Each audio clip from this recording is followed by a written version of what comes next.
दोस्तों, कल्पना चावला को कौन नहीं जानता। कल्पना चावला अंतरिक्ष में जाने वाली पहली भारतीय महिला थी। आपको बता दें, कल्पना चावला अपने पूरे जीवन काल में 2 बार अंतरिक्ष यात्रा कर चुके थे। अंतरिक्ष में कल्पना ने 31 दिन 14 घंटे और 54 मिनट का समय बिताया था।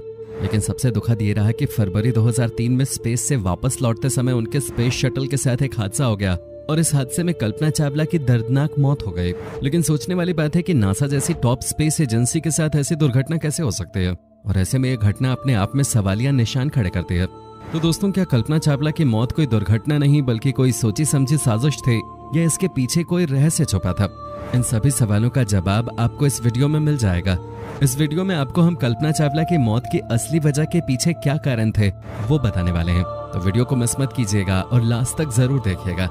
दोस्तों, कल्पना चावला का जन्म 17 मार्च 1962 को हरियाणा के एक छोटे से शहर करनाल में हुआ था। उनके पिता का नाम बनारसी चावला और माता का नाम संज्योति था। कल्पना अपने भाई बहनों में सबसे छोटी थी और उनकी शुरुआती पढ़ाई टैगोर बाल निकेतन में हुई थी। उन्हें बचपन से ही कॉपी पे एरोप्लेन की ड्राइंग बनाना और रात में तारों को देखना पसंद था। उन्होंने पंजाब इंजीनियरिंग कॉलेज से एरोनॉटिकल इंजीनियरिंग में बैचलर की डिग्री हासिल की और 1979 में वो यूएस चली गईं। यूएस में यूनिवर्सिटी ऑफ टेक्सास एलिंगटन से कल्पना ने सन 1984 में एरोस्पेस इंजीनियरिंग में मास्टर ऑफ साइंस की डिग्री प्राप्त की और 1988 में यूनिवर्सिटी ऑफ कोलोराडो एरोस्पेस से इंजीनियरिंग में पीएचडी की डिग्री कंप्लीट की। सन 1988 से कल्पना चावला ने नासा के लिए काम करना शुरू कर दिया था, जिसके बाद अप्रैल 1991 में कल्पना को अमेरिका की नागरिकता भी मिल गई थी। इसके बाद कल्पना का अगला कदम था नासा एस्ट्रोनॉट क्रॉप्स के लिए अप्लाई करना, और दोस्तों मार्च 1995 में कल्पना ने एरोनॉट क्रॉप्स को ज्वाइन कर लिया। नासा ने 1996 में कल्पना को स्पेस में भेजने के लिए सेलेक्ट किया, जिसके बाद 2 मई 1997 को 6 एस्ट्रोनॉट्स का क्रू अंतरिक्ष में जाने के लिए रवाना हुआ। इस ग्रुप में कल्पना चावला भी शामिल थी और दोस्तों ये कल्पना का पहला स्पेस मिशन था। ये उड़ान 2 मई 1997 को स्पेस शटल कोलंबिया से भरी गई थी। अपने पहले मिशन के दौरान कल्पना चावला 15 दिन और 12 घंटे तक स्पेस में रहे थे। इस मिशन में कल्पना चावला मिशन स्पेशलिस्ट और प्राइमरी रोबोटिक ऑपरेटर के रूप में शामिल हुई थी। इस स्पेस मिशन पे कल्पना का काम देखकर उन्हें सन 2000 में दूसरे स्पेस मिशन के लिए भेजने का प्लान किया गया। इस मिशन की लॉन्चिंग डेट 11 जनवरी 2001 तय की गई, लेकिन स्पेस शटल के इंजन फ्लो लाइनर्स में क्रैक आने की वजह से और दूसरी भी कई तरह की टेक्निकल प्रॉब्लम्स आने की वजह से ये मिशन 1-2 बार नहीं बल्कि पूरे 18 बार डिले हुआ। फाइनली 16 जनवरी 2003 को स्पेस शटल कोलंबिया ने कल्पना चावला और 6 दूसरे क्रू मेंबर्स को लेकर उड़ान भरे थे।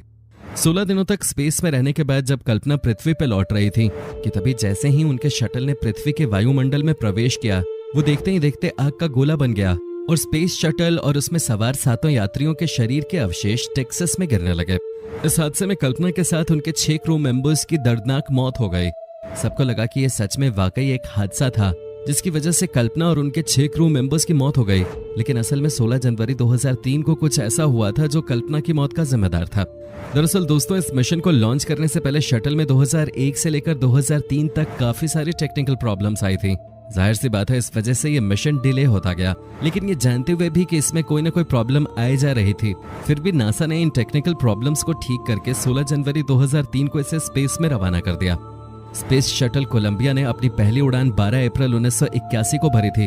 तब से लेकर 16 जनवरी 2003 के पहले तक ये कुल 27 उड़ानें भर चुका था और अपनी पूरी लाइफ में इस शटल ने 300 दिन, 17 घंटे, 40 दिन और 22 सेकंड का समय स्पेस में बिताया। और शायद यही कारण रहा होगा कि इतने लंबे समय तक इस्तेमाल के आने के बाद इसमें लगातार टेक्निकल प्रॉब्लम्स आ रही थी। लेकिन नासा ने इस तरफ कोई ध्यान नहीं दिया और इस स्पेस शटल को उसकी 28वीं उड़ान के लिए लॉन्च कर दिया। इस हादसे का दूसरा रीजन स्पेस शटल कोलंबिया का थर्मल प्रोटेक्शन सिस्टम था। स्पेस शटल कोलंबिया को जब लॉन्च किया गया तो उस वक्त उसके साथ 2 बूस्ट रॉकेट्स और एक एक्सटर्नल फ्यूल टैंक को कनेक्ट किया गया था। शटल के इस फ्यूल टैंक को थर्मल इंसुलिन फोम से पूरी तरह से कवर किया गया था, क्योंकि इस फ्यूल टैंक में फ्यूल को लिक्विड हाइड्रोजन और लिक्विड ऑक्सीजन के रूप में रखा जाता है, जो कि बहुत कम टेम्परेचर पर लिक्विड फॉर्म में रह सकता है। इसलिए जरूरी हो जाता है कि फ्यूल टैंक के अंदर ही हीट ट्रांसफर को रोका जा सके, और इसी वजह से पूरे फ्यूल टैंक को थर्मल इंसुलिन फोम से कवर किया जाता है। इसके अलावा स्पेस शटल पे भी थर्मल प्रोटेक्शन का इस्तेमाल किया जाता है। शटल का थर्मल प्रोटेक्शन सिस्टम या टीपीएस वो बैरियर है जो स्पेस शटल के ऑर्बिटर को पृथ्वी के एटमॉस्फेयर में री एंटर करते समय 1650 डिग्री सेंटीग्रेड तापमान तक हीट से बचाता है। इसके साथ ही साथ ये thermal protection system space shuttle को अंतरिक्ष में हीट और कोल्ड दोनों से बचाता है। टीपीएस पूरे ऑर्बिटर की सतह को कवर करता है। शटल के हर एक पार्ट को पृथ्वी के वातावरण में री एंटर करते समय अलग अलग मात्रा में हीट सहनी पड़ती है और हीट की इसी मात्रा के आधार पर शटल का थर्मल प्रोटेक्शन सिस्टम तैयार किया जाता है। स्पेस शटल के टीपीएस में 7 तरह के मटेरियल को यूज करते हैं जो अलग अलग मात्रा में टेम्परेचर सहन कर सकते हैं। इन 7 मटेरियल में सबसे इम्पोर्टेंट कार्बन पैनल होता है। इनमें एक सबसे इम्पोर्टेंट मटेरियल HRSI या high temperature reusable surface इंसुलेंट tiles होते हैं। ये टाइल्स स्पेस शटल को 1260 डिग्री सेंटीग्रेड तापमान तक हीट से बचा सकते हैं। इन टाइल्स का इस्तेमाल landing gear doors, external tank और एम्बेलिकल कनेक्शन डोर पे किया जाता है। इन टाइल्स की मोटाई भी शटल के प्रत्येक पार्ट के अकॉर्डिंग और वहां पे पहुंचने वाली हीट के अकॉर्डिंग सेट की जाती है। इस तरह 5 अन्य मटेरियल को भी यूज करते हैं और स्पेस शटल पूरी तरह से थर्मल प्रोटेक्शन सिस्टम से कवर किया जाता है। इसे ऐसे समझ सकते हैं कि शटल के अपर पार्ट में सफेद टाइल लगाई जाती है जो री एंट्री के समय शटल को 1200 से 1300 डिग्री सेंटीग्रेड की हीट से बचाती है, और स्पेस शटल के लोअर पार्ट में डार्क टाइल लगाई जाती है जो इसको 2200 से 2500 डिग्री सेंटीग्रेड की हीट से बचाती है। 16 जनवरी 2003 को फ्लोरिडा के कैनेडी स्पेस सेंट्रल से स्पेस शटल कोलंबिया को लॉन्च किया गया।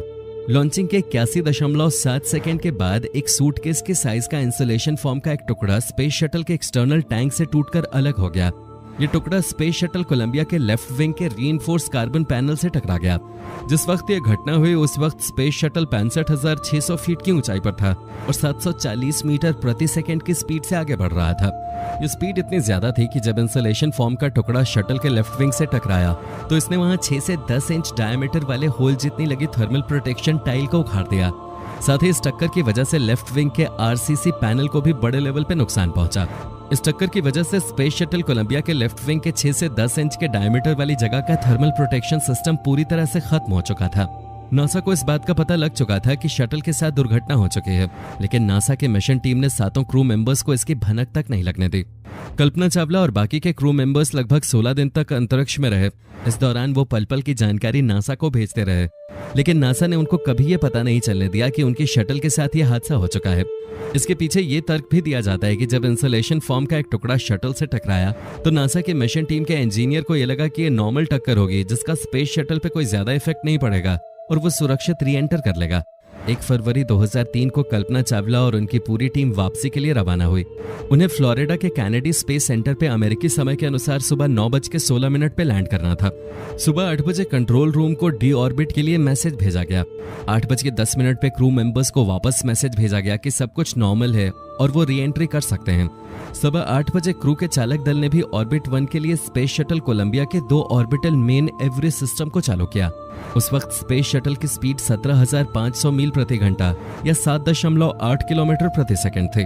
स्पेस शटल कोलंबिया अपने 255वें ऑर्बिट पे था और इंजन को चालू करते ही इसकी स्पीड थोड़ी स्लो भी हो गई थी। ये पृथ्वी के एटमॉस्फेयर में एंट्री कर गया था। सुबह 8:44 पर स्पेस शटल कोलंबिया पृथ्वी से 120 किलोमीटर ऊपर था और बिल्कुल सही हालत में था। इस समय तापमान घर्षण के कारण इसका टेम्परेचर 1317 डिग्री सेंटीग्रेड तक पहुंच गया था। अगले कुछ ही मिनटों में टेम्परेचर सेंसर ने काम करना बंद कर दिया और शटल के लेफ्ट विंग में आग लग गई, जिसके कारण शटल 57 डिग्री के एंगल पे लेफ्ट साइड में झुक गया। धीरे धीरे शटल के लेफ्ट विंग की जगह होल हो गया और एटमॉस्फेरिक गैसेस शटल के अंदर तेजी से घुसने लगी। इसकी वजह से स्पेस शटल के अंदर हवा का दबाव बहुत कम हो गया और शायद उस समय सारे क्रू मेंबर्स बेहोश हो गए थे, क्योंकि सब कुछ इतनी जल्दी हुआ कि उन्हें टाइम ही नहीं मिला कि वो स्पेस सूट के हेलमेट को भी बंद कर सके। दोस्तों, अगर आप इस वीडियो का नेक्स्ट पार्ट देखना चाहते हैं तो नीचे कमेंट करें नेक्स्ट पार्ट, और इस वीडियो को लास्ट तक देखने के लिए आपका बहुत बहुत शुक्रिया।